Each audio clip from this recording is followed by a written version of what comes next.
2장 15절부터 17절을 보겠습니다.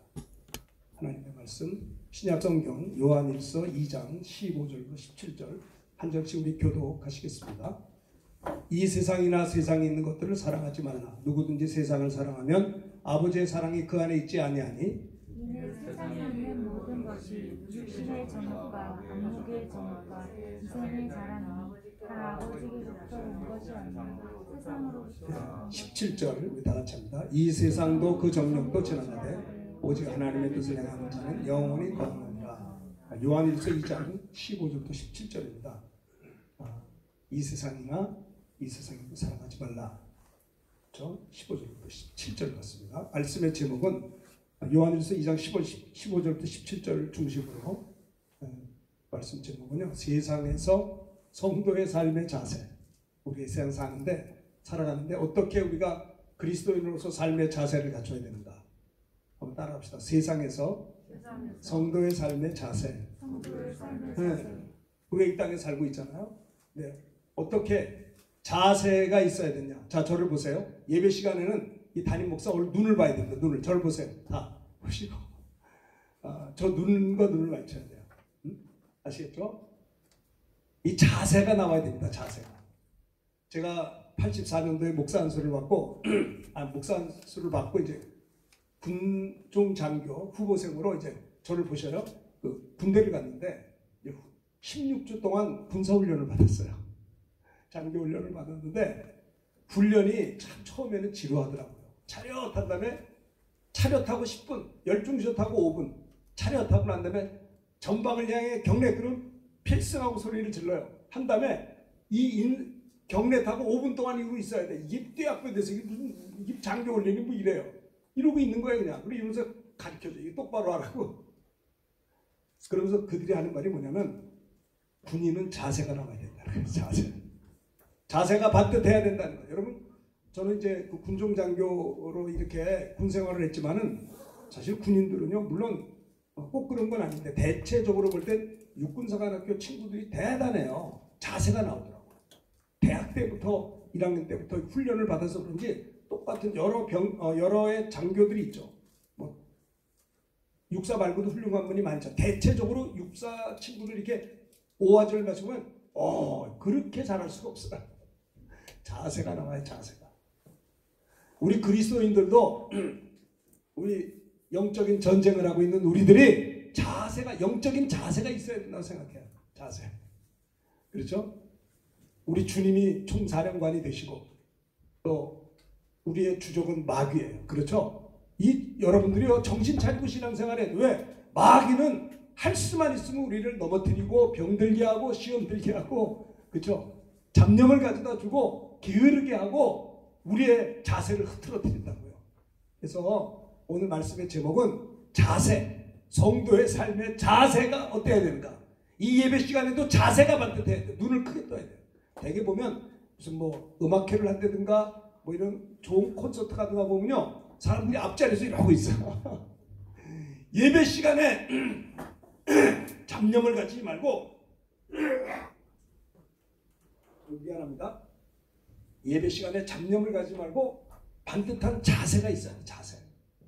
이거 굉장히 중요한 거예요. 우리가 만약에 대통령과 1시간을 면담한다. 그러면 눈 감고 있겠어요? 1시간 동안 대통령하고 이야기한다면 그분 앞에서 졸겠어요? 자세가 있어야 돼. 자세가. 세상에 대통령하고 면담할 때 30분 동안 오리엔테이션을 한대요. 각하가 오면 손은 이렇게 내밀고 뭘 어떻게 하고 그 준비를 시켜요. 그런데 우리는 만왕의 왕이신 하나님 앞에 예배할 때 우리 자세가 이게 반듯해야 된다고 생각해요. 어떻게 생각하세요? 하나님이 눈에 안 보이세요? 안 보이기 때문에 우리는 아무렇게 하는 경향이 있지 않는다.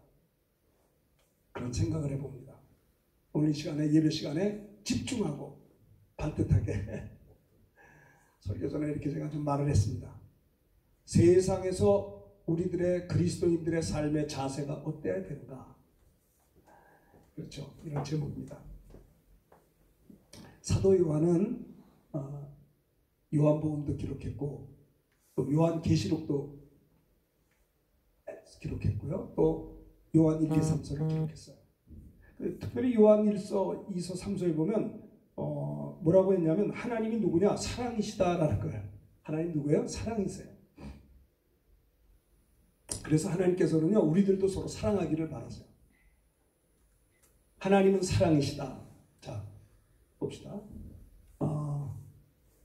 세상에서 성도의 삶의 자세 첫 번째는 이 세상을 사랑하지 말아야 한다.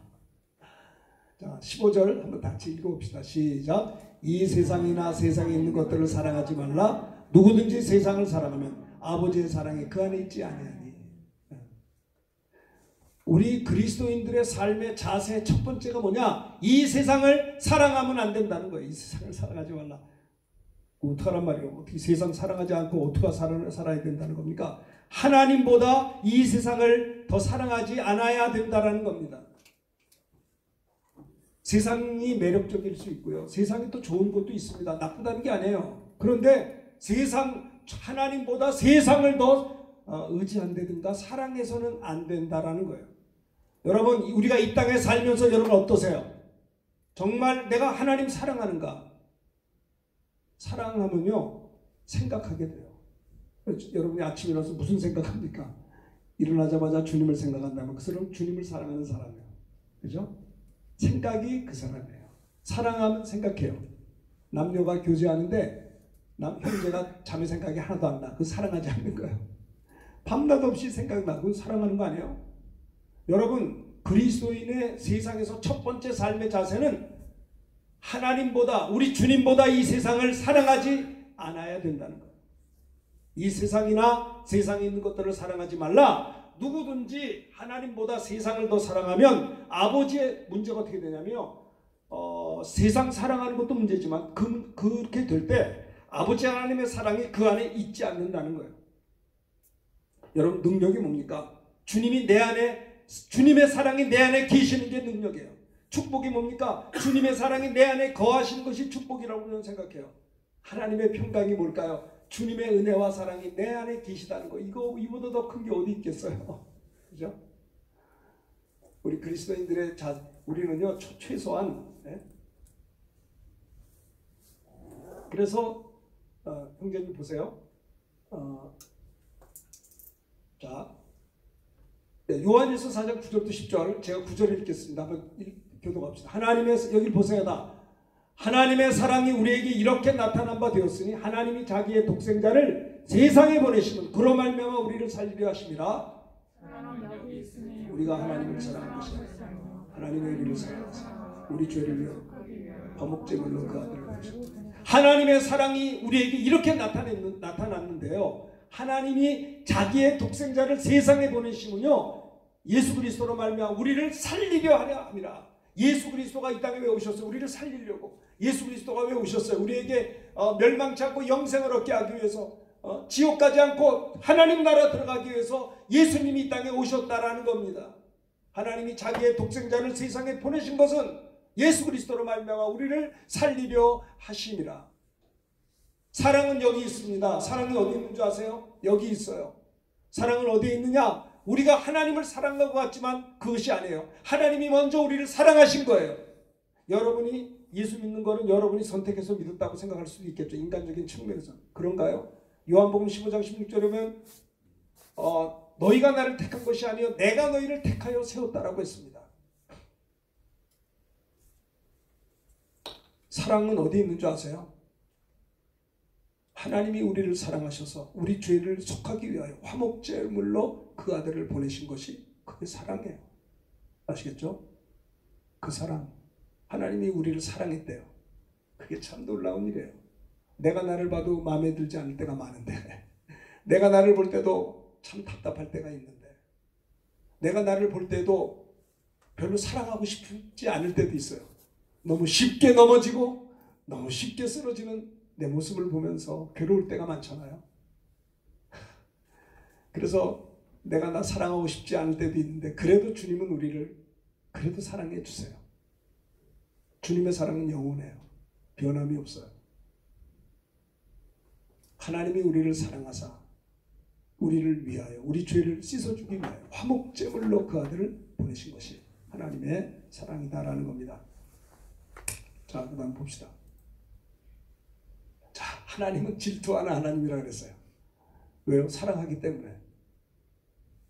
여러분들 예전에 어떤 분이 그러더라고요. 목사님, 제가 제 남편하고 이제 이렇게 어려운 가운데 있는데 이제는 소리 지르기도 싫대. 그러더라고요. 그래서 결국 그 부부는 헤어진 것 같아요.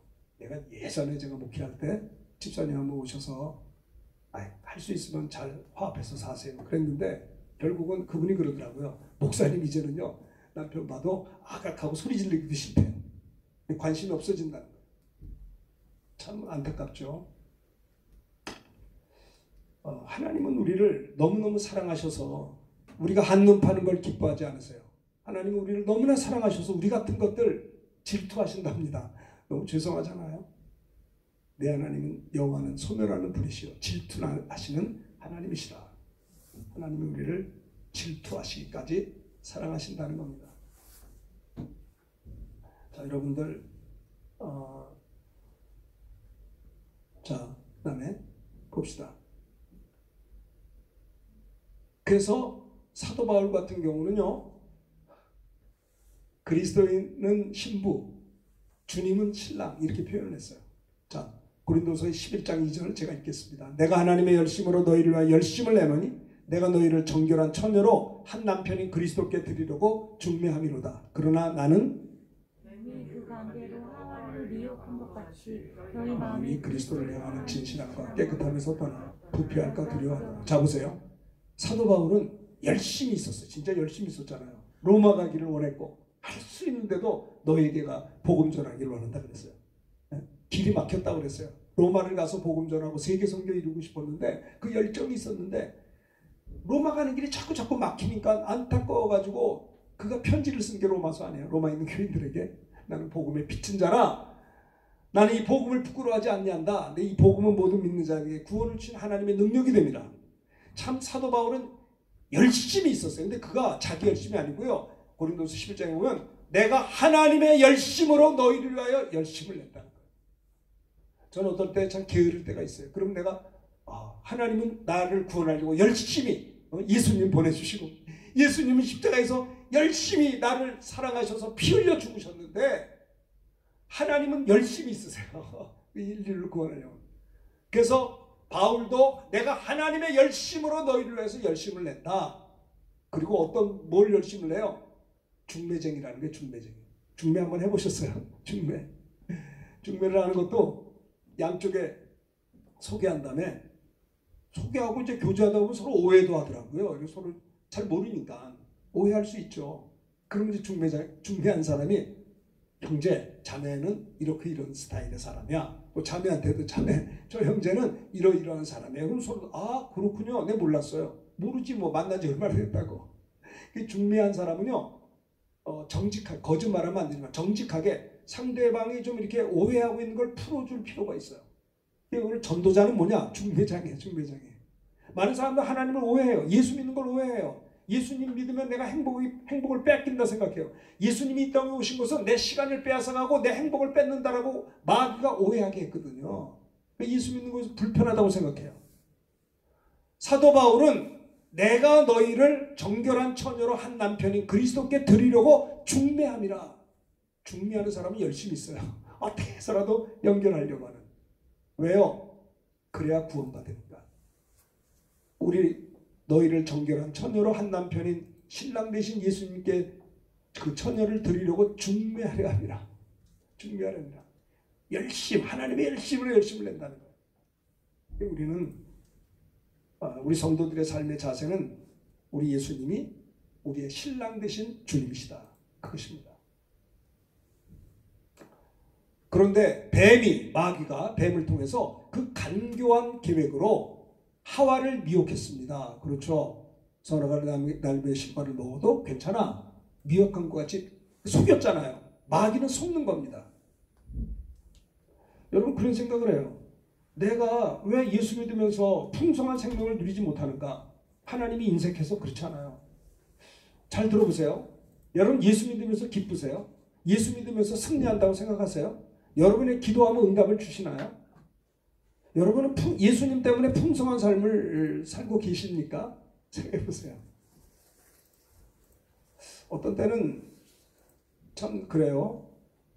내가 어떤 때는 하나님 앞에 아름답게 신앙생활을 잘할 때도 있었지만 때로는 내가 왜 이랬지? 회개할 때가 있어요. 잘못했구나. 왜 잘못했냐 말이에요. 속아서 그래요. 마귀에게 속아서. 저는 그래요. 누가 신앙생활 잘하냐? 안 속는 사람이 신앙생활 잘하는 것입니다. 내가 게으릅니다. 마귀에게 속았기 때문에. 내가 병들어요. 마귀에게 속아서요. 내가 근심 걱정하고 살아요. 사탄에게 속은 겁니다. 내게 기쁨이 없어요. 사탄에게 속은 거예요. 그잖아요? 내가 저 형제를 사랑하지 않습니다. 내가 저 형제를 용서하지 않습니다. 그건 마귀에게 붙잡히고 속은 거예요. 안 그러겠어요? 마치 마귀가 하와를 미혹한 것 같이 너희 마음이 그리스도를 향하는 진실함과 깨끗함에서 떠나 부패할까 두려워하노라. 우리가 정말 우리 그리스도인들의 성도의 삶의 자세는 우리는 적어도 주님을 사랑하는 자가 되어야 된다. 신부로서 신랑 대신 주님을 사랑하는 자. 이 세상을 사랑하지 말라는 것입니다. 이 세상을 사랑하는 자는 그 안에 아버지의 사랑이 없다는 거예요. 죄악에 물든 세상을 살아가지 말라는 것이죠. 자, 누굽니까? 이스라엘 백성들도 출애굽을 했습니다. 놀라운 일이에요. 바다를 육지같이 건넜어요. 네? 그리고 광야로 들어갔어요. 광야에 들어가서 그들은 또 자꾸 애굽을 그리워요. 배가 고프고 고기가 먹고 싶으면 생각합니다. 애굽에는 고기도 많은데 여기서 우리가 이렇게 살려고 왔나? 출애굽해서 구원받아가지고 하나님의 백성으로 믿음의 행진을 이제 적과 꿀이 흐르는 그곳을 향해서 가는데 이들이 또 시험에 드는 거예요. 그래서 다시 또 애굽을 그리워하고 그런 것들입니다. 우리가 예수 믿고 하나님의 자녀가 되고 구원받았는데 자꾸 말이죠. 한눈을 팔고 주님을 사랑해야 되는데 주님보다 다른 것도 사랑하려고 한다면 이스라엘 백성들이 애굽을 그리워하는 거나 뭐가 다를 바가 있냐라고 하는 것입니다. 여러분, 이 세상은 영구한 것이 아닙니다. 나그네와 같은 인생인 것입니다. 그렇죠? 베드로후서 3장 7절을 보면, 자, 우리 형제 봐요. 3장 7절 다 같이 한번 읽어보겠습니다. 다 보시고 시작. 이제 하늘과 땅은 그 동일한 말씀으로 불사르기 위하여 보호하신 바가 되어 경건하지 아니한 사람들의 심판과 멸망의 날까지 보존하여 두신 것이라. 자, 여기 보세요. 하늘과 땅은 동일한 말씀으로 불사르기 위하여 하나님이 말씀으로 불질러 버려야 돼. 하늘과 땅. 언제? 주님 재림할 때. 주님 재림하실 때 하늘이 종이축같이 말리고 하늘과 땅은 그 말씀으로 불살라지고 이제 하늘과 땅은 주님 재림하는 날에 동일한 말씀으로 불사르기 위하여 보호하신 바 되어 경건하지 아니한 사람들의 심판과 멸망의 날까지 하늘과 땅을 보존해 둔다는 것입니다. 그러니까 이 땅은 영원한 존재가 아니에요. 이 우주는 피조물이지만은 주님 재림하시는 그날에 하늘과 땅은 다 불질러져 버린다는 거예요. 새 하늘과 새 땅이 도래한다는 거예요. 여러분, 우리가 예수를 믿으면서 우리들의 신앙생활의 궁극적인 목적이 이 땅이라고 한다면 주님 재림하는 날 이 땅이 불질러지고 다 멸해질 때 우리의 소망도 다 없어지게 될 것입니다. 비록 우리가 이 땅에 살고 있지만 우리의 소망이 하나님의 나라가 된다면 우리가 주님만 바라보는 삶을 산다면 주님 오시는 그날에 우리의 소망은 없어지지 않게 된다고 하는 것입니다. 세상에서 성도의 삶의 자세, 첫째는 이 세상을 사랑하지 말아야 된다. 이 세상이나 세상인 것들을 사랑하지 말라. 누구든지 세상을 사랑하면 아버지의 사랑이 그 안에 있지 아니하니 죄악에 물든 세상을 사랑하지 말자라고 하는 겁니다. 그리스도인들은 세상을 사랑하는 자가 아닙니다. 주님을 사랑하는 자인 것입니다. 요한복음 21장 15절부터 17절에 봐도 그런 말씀이 있어요. 여러분 잘 아는 말씀이죠. 그들이 조밥 먹은 후에 예수께서 시몬 베드로에게 말합니다. 요한의 아들 시몬아, 내가 이 사람들보다 나를 더 사랑하느냐 할 때 주여 그렇습니다. 내가 주님을 사랑하는 줄을 주께서 아시나이다. 여기를 보세요. 자, 부활의 주님이 옛날로 돌아간 제자들을 향해 디베라 바닷가에 가셔서 고기 잡는 그들을 향해 찾아가 주셨어요.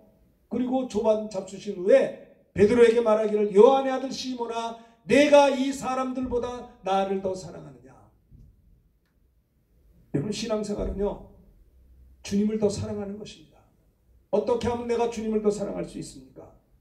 이 일을 함으로 말미암아 이것이 주님을 사랑하는 일이라면 하는 것입니다. 우리가 주님을 사랑하는 중심을 가지고 사업도 하고 직장도 다니고 목회도 하고 무엇인지 하는 것입니다. 내가 이 사람들은 나를 더 사랑하느냐? 내 양을 먹이라, 내 양을 치라. 16절 10절 계속 똑같이 두 번, 세 번 주님이 그렇게 두 번째도 말씀했습니다. 요한 아들 시몬아, 내가 나 사랑하느냐? 이 말은 뭐예요? 베드로야, 나는 너 사랑하고 있어. 네가 옛날로 돌아갔어도 난 너를 버리지 않아. 내가 나 사랑하느냐라는 질문은 아무나 하는 질문이 아닙니다. 이거는요, 사랑하기 때문에 그 질문을 하는 거예요. 여보나 당신 사랑해? 그럼 무슨 말이에요? 내가 당신 사랑한다는 말. 그런 사랑도 없어. 그런 말조차도 묻지도 않아요.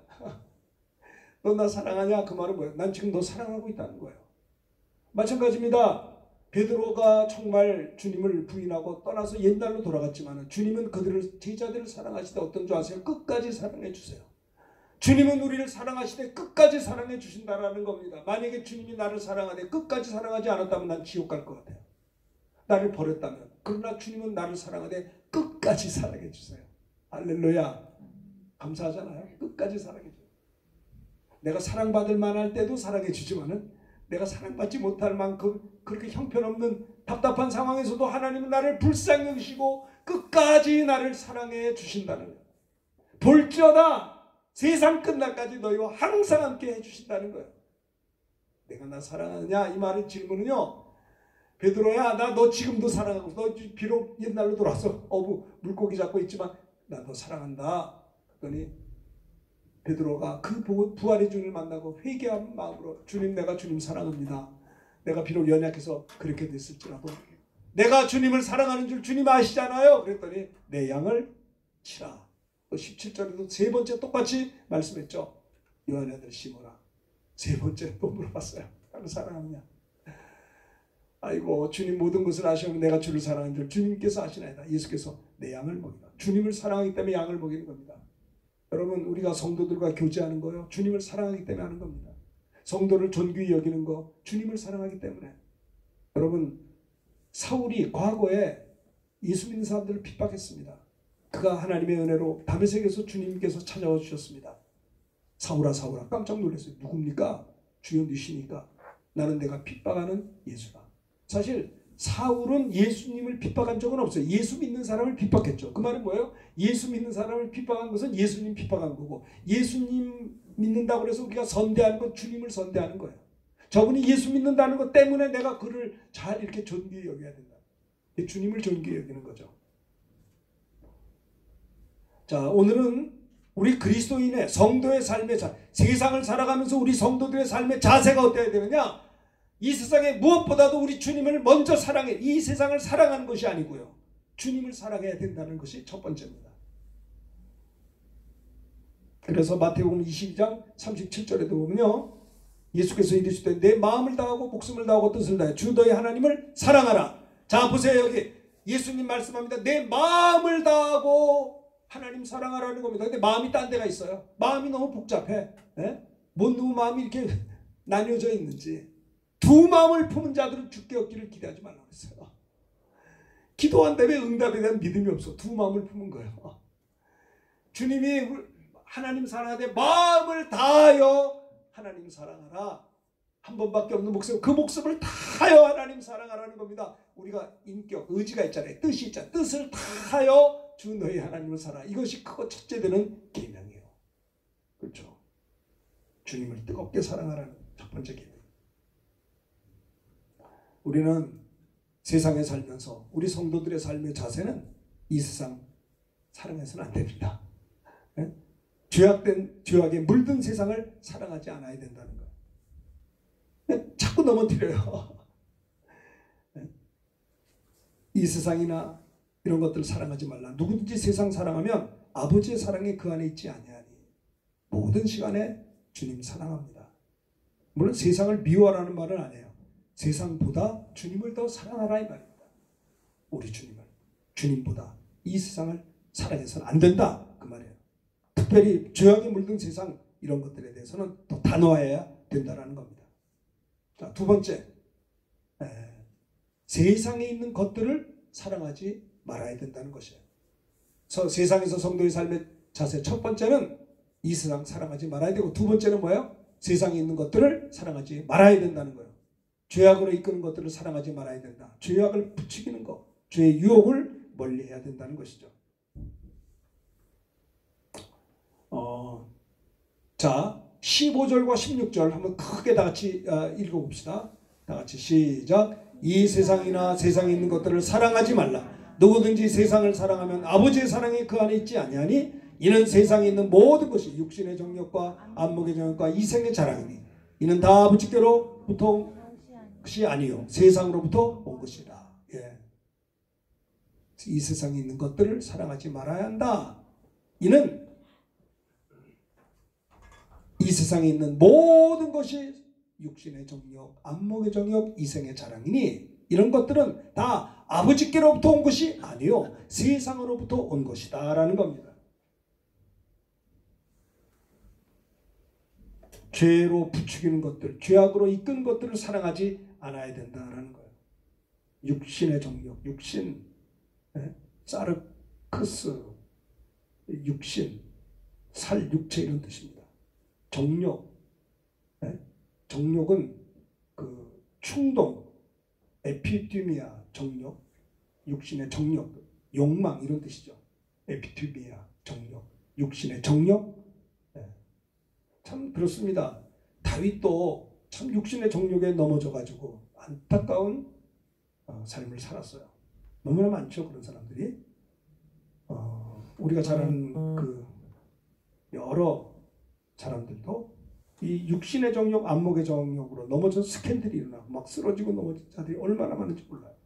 예전에 제가 목동에서 목회할 때 안요한 목사님이 오셔서 간증 집회를 한 적이 있습니다. 그분은 목사님 아들이에요. 안요한 목사님은. 근데 지금 아마 연세가 많을 거예요. 근데 학교 교사였다가 37살에 실명을 해가지고 맹인이 되었어요. 그분의 간증을 들어보면. 근데 안요한 목사님이 그 학교 교사하다가 목사님 아들인데 뭐 평범하게 가정을 이루고 사는 분이었는데 37살에 갑자기 실명을 하니까 교사를 할 수가 없잖아요. 학교에서 이제 퇴직을 하게 된 거예요. 앞이 안 보이니까. 그런데 집에 오니까 참 얄궂게 아내가 애들 데리고 딴 데로 가버렸어요. 아무도 없는 거예요. 이분은 이제 뭐 오갈 데가 없는 거예요. 그렇게 하다가 그분이 사실 그런 얘기를 해요. 안요한 목사님, 목사님이 됐지만 사실은 목사님 아들이지만은 그렇게 하나님을 믿지 않았다는 거예요. 아주 그렇게 살다가 이런 실명이 돼가지고 처자식들이 다 떨어져 나가버리고 혼자서 죽지 못해 사는 그런 인생 속에서 하나님이 자기에 찾아와 주셨대요. 그래서 참 서울역을 방황하면서 죽지 못해 사는 그런 기가 막힌 상황 속에서 하나님이 그를 불러주셔서 나중에 신학가정의 목사가 되었어요. 그래서 그분이 낮은 대로 임하소서라고 하는 책을 썼어요. 베스트셀러입니다. 아닌가요? 영화지 영화. 영화가 나왔는데 거기에 이제 내용이 있더라고. 그런데 그분이 간증하는 게 지금 생각나요. 그분이 외국어 대학 나왔나요? 공부도 훌륭한 분이세요. 교사로서 아주. 근데 뭐 앞이 안 보이니까 직업을 다 잃어버리고 또 주님의 부름받아 신학에서 목사님 된대. 그래서 우리 교회 와서 간증을 하시는데 그분이 그러더라고요. 자, 집회하면서 남 집사님 한번 기도해 주세요. 그러니까 남자 집사님이 기도를 하는데 우리 교회 남영부 집사님인데 그분이 여자 집사가 기도를 하는데 이분이 왜 이래? 이거 남자 집사가 그런 적도 있었어요. 근데 그분이 이런 얘기를 하세요. 자기가 앞이 안 보이니까 죄질 일이 없다는 거예요. 사람이 눈으로 짓는 죄가 많거든요. 앞이 안 보여서 불편한 건 사실인데 앞이 안 보이니까 유혹이 없다는 거예요. 그 목사님이 그 이야기를 하시더라고요. 다윗도 왕입니다. 부족한 게 없어요. 근데 사탄이 다윗을 유혹했어요. 자기 부하가 목욕하는 것을 보았어요. 벌거벗고. 그거를 눈으로 보고 그는 확신을 품고 간음죄를 짓고 이걸 아기가 잉태되니까 무서워가지고 이걸 덮으려고 그 전방에서 그 하고 있는 자기 부하를 불러들여서 좀 휴가 좀 즐겨라. 그래서 이제 그걸 모면하려고 했는데 이 사람이 얼마나 충성스럽냐면 아니 지금 적군들이 앞에 있고 부하들이 있는데 제가 어떻게 집에서 아내와 편안하게 잘 수 있습니까? 잘 수 없다고? 딴 데서 자고요? 하니까 다윗이 이제 자기 숨길 방법이 없잖아요. 그러니까는 사람들을 불러가지고 최전방에 내놓고 전쟁을 한 다음에 다 후퇴해라. 죽였어요. 살인죄를 범했어요. 그것으로 인해서 다윗은요 어떤 일이 생겼어요? 간음죄를 짓고 살인죄를 짓고. 여러분 누구든지 죄는 질 수 있어요. 빨리 회개를 했으면 얼마나 좋겠어요. 빨리 회개했다면 남편을 죽이는 죄는 짓지 않았을 거예요. 죄는요 빨리 끝나야지. 이걸 숨겨놓으면 이게 골마 터지는 거예요. 아시겠어요? 병도 조그만 때 빨리 끝내야지 놔두니까 골마 터진다 이 말이에요. 결국은 그는 아들이 쿠데타를 일으키고 쫓겨다니고 비참하게, 물론 나중에 회개하고 돌아오긴 다시 회복은 됐습니다만은 참 그렇습니다. 세상에 있는 것들을 사랑하지 말아야 된다. 뭐예요? 육신의 정욕, 안목의 장욕, 이생의 자랑이니.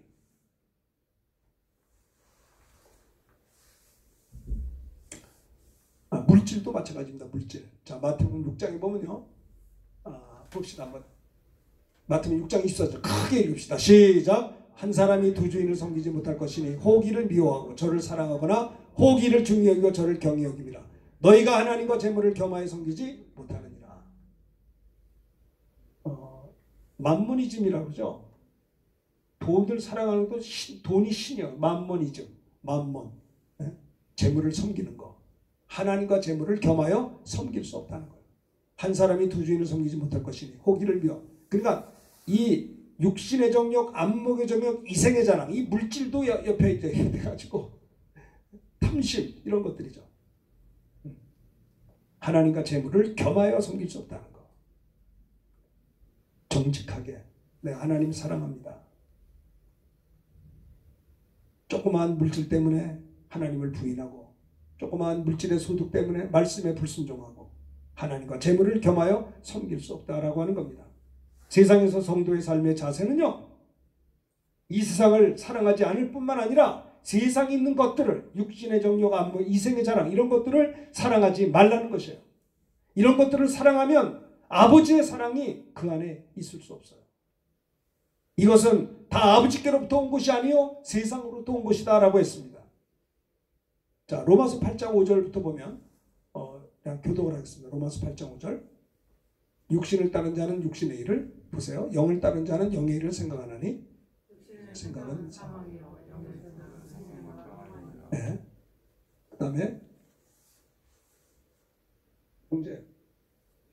자, 육신의 생각은 하나님과 집중하셔야 돼요. 육신의 생각은 하나님과 원수가 되나니 이는 하나님 법에 굴복지 아니할 뿐 아니라 할 수도 없습니다. 자, 보세요. 다시 5절부터 봅시다. 자, 이 보세요. 예수를 믿고 구원받았어도 육신을 따르며 살 수 있고요. 영을 따르며 살 수 있어요. 이건 여러분들의 선택이에요. 우리는 로봇가 아니에요.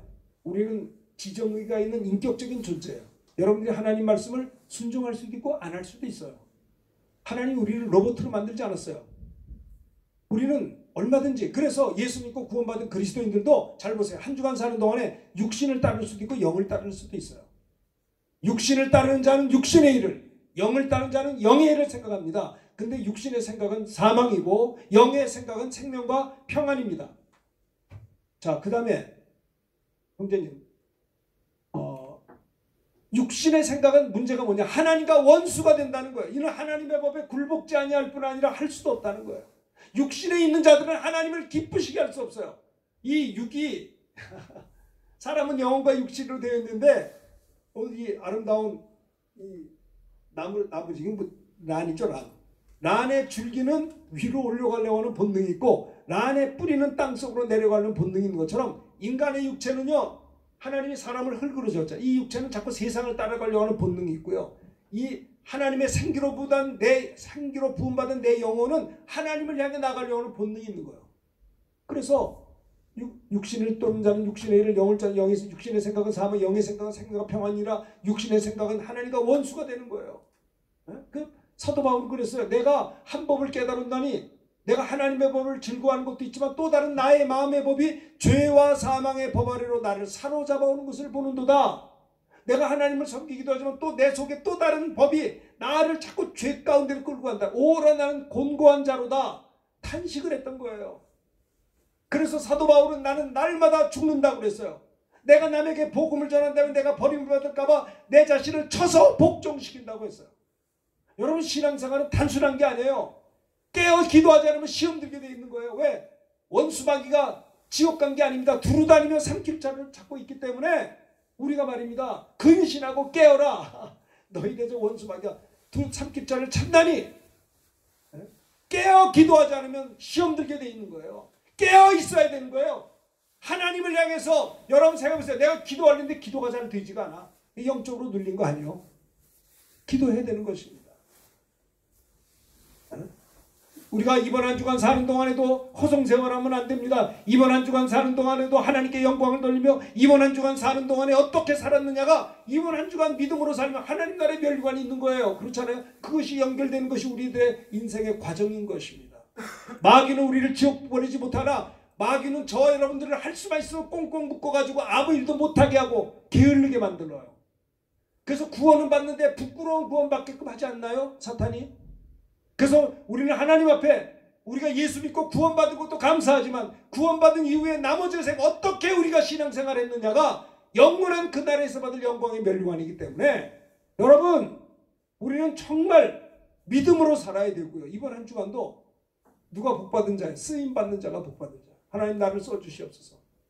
내가 하나님 앞에 충성하기 원하오니 건강도 주시고 지혜도 주시고 은혜를 주시옵소서. 여러분, 참 아까도 얘기했지만 다윗은 육신을 쫓아 살다가 넘어지고 말았어요. 물론 회개하고 돌아왔죠. 그러나 우리가 잘 아는 요셉은 어땠어요? 참 17살 나이에 형님들에게 모함을 받아 죽을 뻔했고 르벤 큰형 도움에 죽지는 않고 구독에서 나와가지고 먼 나라 상인한테 종으로 팔렸잖아요. 죽지는 않았으니까 다행이다 하고 팔렸어요. 17살 나이입니다. 어린 나이예요. 먼 나라에 끌려가서 종살이를 했어요. 스트레스 많이 받을 수 있고 우울할 수 있겠죠. 그러나 그는 그러지 않았어요. 하나님을 경외하고 섬겼어요. 열심히 충성했더니 그 종에서 총무가 됐어요. 그 보디발 가정에서 총무까지 얼마나 성실하게. 그러고 난 다음에 하나님을 섬겼는데 그 아내 보디발의 아내가 이 잘생긴 요셉을 유혹하는데 생각해 보세요. 객지 생활을 하고 17살, 18살이면 정말 젊음의 아이인데 죄를 지을 수 있는 유혹도 많았지만 그는 하나님 앞에 살았어요.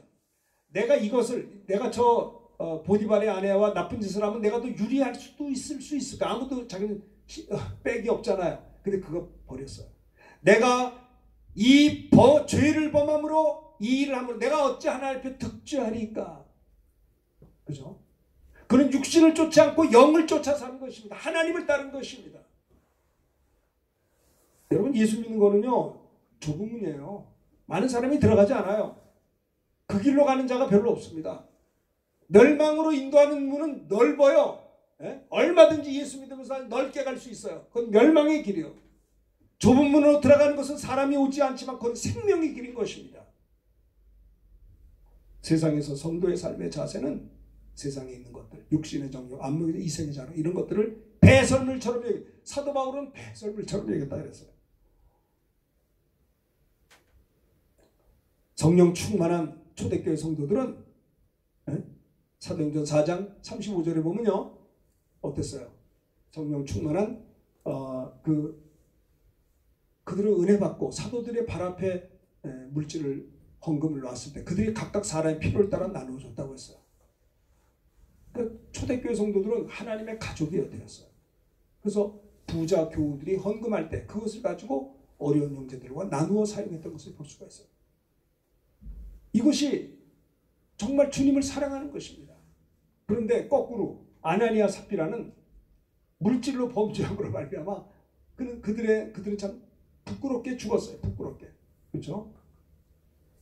물질을 사랑하는 자가 있었지만은 물질보다 주님을 사랑하는 자들은 서로 나눔이 있었다라고 하는 것입니다. 자, 세 번째, 오직 어떻게 되느냐? 이 세상에서 성도의 삶에서 첫째는 이 세상을 사랑하지 말아야 되고, 두 번째는 세상에 있는 것들, 육신의 종, 안목의 종, 이생의 자라는 것을 사랑하지 않아야 되고, 세 번째는 뭐예요? 오직 하나님의 뜻을 행해야 된다라고 하는 것입니다. 하나님의 뜻을 행해야 된다. 세 번째 얘기하기 전에 그 누굽니까? 사울이 이생의 자랑이 많았던 것 같아요. 그죠? 아쉬웠어요. 다윗이 블레셋들을 물리치고 돌아올 때 여인들이 춤을 추고 기뻐하기를 다윗은 만만히요, 사울은 천천히다. 사실 다윗은 사울의 아들은 아니지만 사울의 딸 미갈의 남편이니까 사위입니다. 사위도 아들 아니에요. 그런데 세상에 사울이 말이죠, 자기 사위 다윗이 승승장구해서 많은 사람이 칭송하니까 그걸 보고 아주 시험이 든 거예요. 못 견딘 거예요. 네? 다른 사람들이 잘 될 때 박수를 쳐주지 못하고 시기할 때 결국 사탄에게 붙잡혀 사울은 말이죠, 비참한 말로를 겪는 걸 보죠. 여러분, 강둑이 터지는 건 조그만 것 때문이 아니라 작은 거에서부터 문제가 되는 겁니다. 누구든지 실수는 할 수 있어요. 그러나 그때 빨리 회개하고 돌아와야 되는 겁니다. 예전에 고양시에 한강 하류죠. 하류. 상류가 아니고 하류예요. 한강 상류는 저 강동구 그쪽이고, 강서 이쪽에, 일산 이쪽이 이제 하류인데, 거기에 대홍수가 있어서 홍수. 그래가지고 다 잠겨버렸어. 고양시가. 일산 쪽 말이죠. 왜 그랬냐? 처음에 이제 군인들이 군사지역이거든요. 그래서 보초를 보는데 강둑이 조그맣게 이렇게 실금이 갔대요. 그래서 일직사령한테 필승 문제가 있습니다. 실금이 갔는데 어떡하죠? 그러니까 야, 그거는 그럴 수 있어. 큰 무게 생각하지 않았다. 또 아무 일 없었으니까 그동안. 그런데 그 실금 간 그 물 새는 것이 결국은 조금씩 커지다 나중에 뚝이 터져가지고 완전히 잠겨버렸어요. 여러분, 그 화재보다도 잠기는 게 더 큰 소리를 합니다. 화재는 가서 건질 것인데 잠기면 다 버린대요. 물에 잠기는 게 이렇게 어렵다는 거죠. 조그마한 거를 잘 대처하지 못했기 때문에. 사울도 마찬가지예요. 조금 잘못했을 때 빨리 회개하고 돌아왔어요. 회개의 기회를 잃어버린 거예요. 아니, 회개의 귀를 막아버리고 살아. 그래서 하나님 부르신 악신이 그를 번뇌케 했어요. 이생의 자랑. 남이 잘 된 걸 보질 못해요. 저 사람이 잘 때 박수를 쳐줘요. 박수를. 주님의 마음을 가지고. 웃는 자, 즐거워하는 자들과 함께 즐거워하고 우는 자와 함께 울라는 것이에요. 그죠? 내 동료가 잘 될 때 축하해주고, 즐거워하는 자와 함께 즐거워하고 우는 자들과 함께 우는 거, 이것이 주님의 뜻입니다. 이 주님은요, 성도를 사랑하는 게 주님을 사랑하는 거예요. 자, 그래서 육신의 정욕, 안목의 이생의 자랑, 이 세 가지 꼭 기억하시길 바랍니다. 세 번째는 하나님의 뜻을 행해야 된다. 자, 17절 다 같이 크게 읽읍시다. 시작. 이 세상도 그 정욕도 지나가네. 오직 하나님의 뜻을 행하는 영원히 거하느니라. 이 세상도 그 정욕도 지나갑니다. 그래요. 영원한 게 아니에요. 이 세상도 다 주님 재림하면 다 하늘과 땅은 동일한 말씀으로 불사르지기 위해 간수된 바 됐다 그랬어요. 이 세상도 다 새하늘과 새 땅이 주님 재림하는 날 지나가 버립니다. 우리의 욕심도 지나가게 될 것입니다. 그러나 오직 하나님의 뜻을 행하는 자는 영원히 거하느니라. 세상에서 성도의 삶의 자세는 뭐냐? 따라합시다. 오직 하나님의 뜻을 행해야 합니다. 오직 뭐야? 하나님의 말씀을 항상 순종하며 살아야 된다는 겁니다. 에베소 2장 2절에 보면 마귀가 뭐냐? 불순종의 아들들 가운데 역사하는 영이 마귀예요. 에베소 2장 2절입니다. 아시겠어요? 네. 하와가 불순종해서 선악과를 먹었어요. 사탄의 유혹을 받아서 먹은 거예요. 그렇죠. 깨어서 기도했다면 안 그랬을 텐데. 우리가 하나님 말씀을 순종하며 사는 것이 세 번째, 세상에서 성도의 삶의 자세가 뭐냐? 항상 하나님 말씀을 순종하며 살아야 된다라는 거예요. 나는 말씀에 순종. 믿음이란 말은 피스토스 헬라어로 순종하기를 계속한다는 거예요. 믿음이 좋네요. 그러면 순종하기를 계속하는 자가 믿음이 있는 것입니다. 믿음, 순종하는 것입니다. 자, 창세기 22장에 보면요. 창세기 22장 9절부터 18절에 보면 천천히 한번 교도하겠습니다. 하나님이 그에게 일러주신 곳에 이른지라 이에 아브라함이 그곳에 제단을 쌓고 나무를 벌려놓고 그의 아들 이삭을 결박하여 제단 나무 위에 놓고 자 여호와의 사자가 하늘에서부터 그를 불러 이르시되 아브라함아 아브라함아 하시는지라 아브라함이 이르되 내가 여기 있나이다 하매 사사가 그 아이에게 내 손을 대지 말라 그에게 아무 일도 하지 말라 내가 내 아들 내 독자까지도 내게 아끼지 아니하였으니 내가 이제야 내가 하나님의 13절 제가 합니다.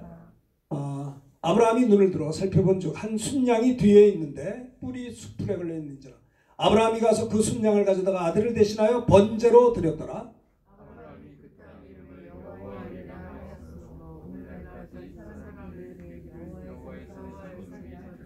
15절 제가 봅니다. 여호와의 사자가 하늘로부터 두 번째 아브라함을 불러 여호와께서 이르시기를 내가 나를 가리켜 맹세하노니 내가 이같이 행하여 내 아들 내 독자도 아끼지 아니하였은즉 내가 내게 큰 복을 주고 내 씨가 크게 번성하여 하늘의 별과 같고 바닷가의 모래와 같게 하리니 내 씨가 그 대적의 성문을 차지하리라.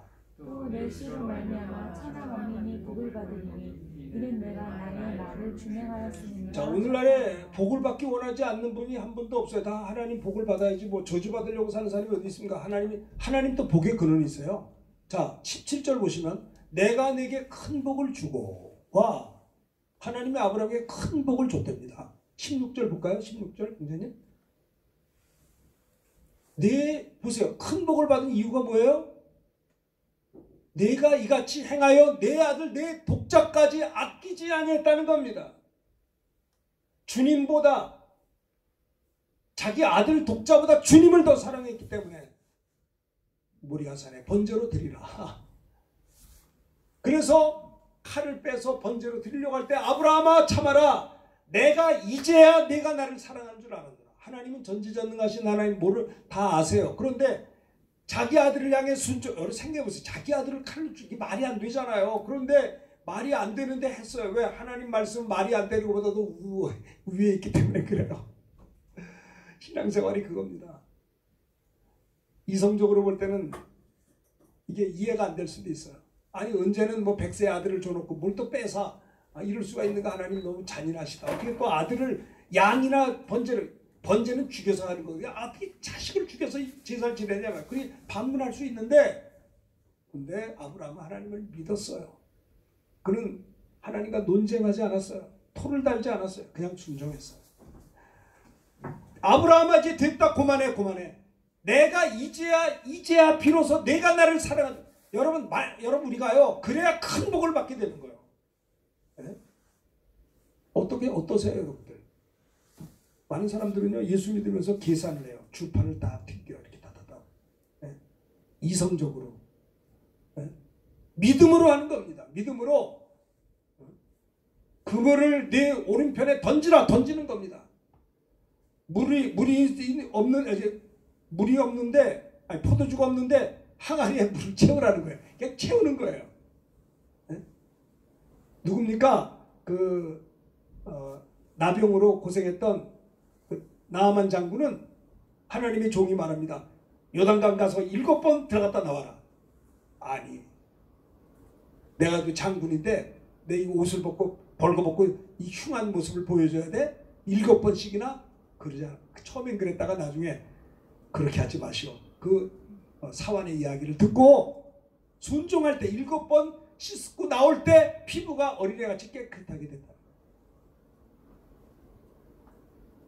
세상에서 성도의 삶의 자세는 뭐냐? 항상 하나님 말씀을 순종하며 살라는 것이에요. 이 세상도 그 정욕도 다 지나가지만 오직 아버지의 뜻을 행하는 이는 영원히 거하느니라. 하나님 말씀에 순종하는 자는 영원히 거한다. 이게 뭐예요? 영생을 얻는다. 이 땅에서도 영생을 맛보며 산다라고 하는 것입니다. 자, 그 다음에 마태복음 7장을 보겠습니다.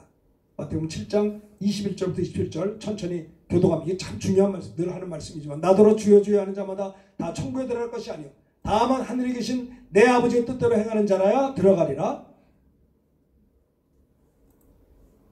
22절 읽으세요. 그날에 많은 사람이 나더러 이르되 주여 주여 우리가 주의 이름으로 선지자 노릇을 하며 주의 이름으로 귀신을 쫓아내며 주의 이름으로 많은 권능을 행하지 않으며 23절. 그때 내가 그들에게 밝히 말하되 내가 너희를 도무지 알지 못하니 불법을 행하는 자들아 내게서 떠나가라 하리라. 그러므로 누구든지 나의 말을 듣고 행하는 자는 그 집을 반석 위에 지은 잘 보세요. 사람 같으리니.